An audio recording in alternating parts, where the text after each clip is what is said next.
Alright, let's get right into this. First of all, we just want to see what their KPIs are, key performance indicators. We'll start out with their monthly revenue. To do this, I'll use a tool called ECDB, and we can see on here their current monthly revenue is around $3 million. So we can put this into Google Doc. Now, assuming a 20% margin, that means that their average monthly profit is around $600,000. So we'll just mark that down. Now we need to find out their AOV, or average order value. To do this, we'll look on their website and see what the average cost of their product is. We see that this blender bottle is around $60, but it's on sale from the original $110 price. So we can mark down $110 as their AOV. Now we need to find out their traffic. To do this, I'll use a tool called SimilarWeb. We can see here that they have around 170,000 visits a month. So we can mark down 170,000 for their traffic. Now what we need to do is divide their monthly revenue by their AOV. So we'll put in $3 million and divide that by 110. This means that they have on average 27,300 sales per month. Now we need to find out their conversion rate. Doing this is pretty simple. We just need to take their monthly sales and divide that by their traffic.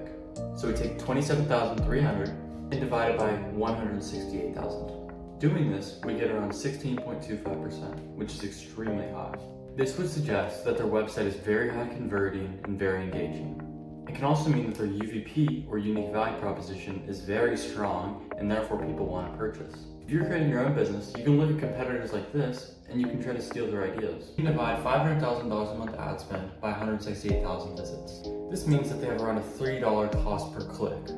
This is relatively high, but since their conversion rate is also so high, it suggests that the quality of their traffic is very good.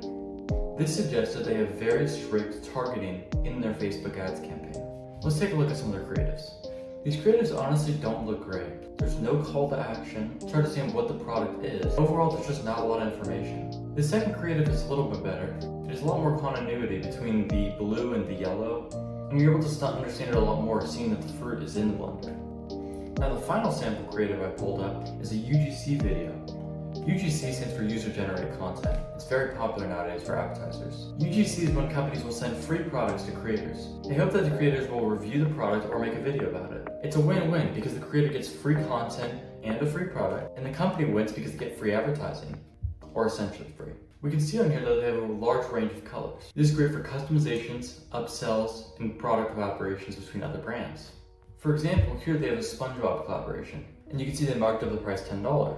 Now this is a really subtle detail, but I think it'll add its all to value. We can see they have trusted retailers near me. This does two things. First of all, it adds trust signal. This is when brands or companies will add either reviews, testimonials, stamps of approval. All of these things increase brand trust and makes you want to buy more. But in addition to trust signaling, it also reduces friction and adds convenience. If I want to, I don't have to order online. I can order from CVS, Walmart, Target, any of these locations near me.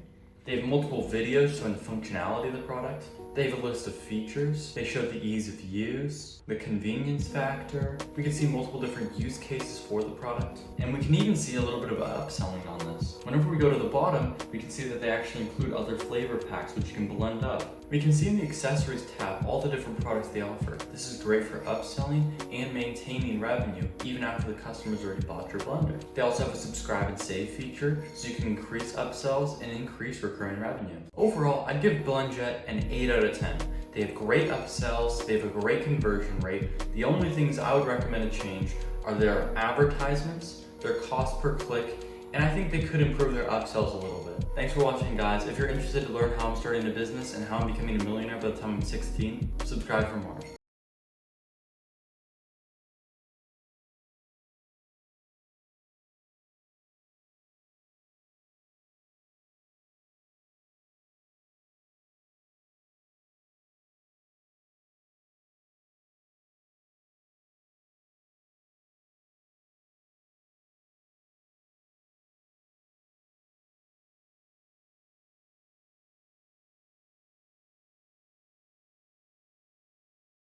Subscribe for more.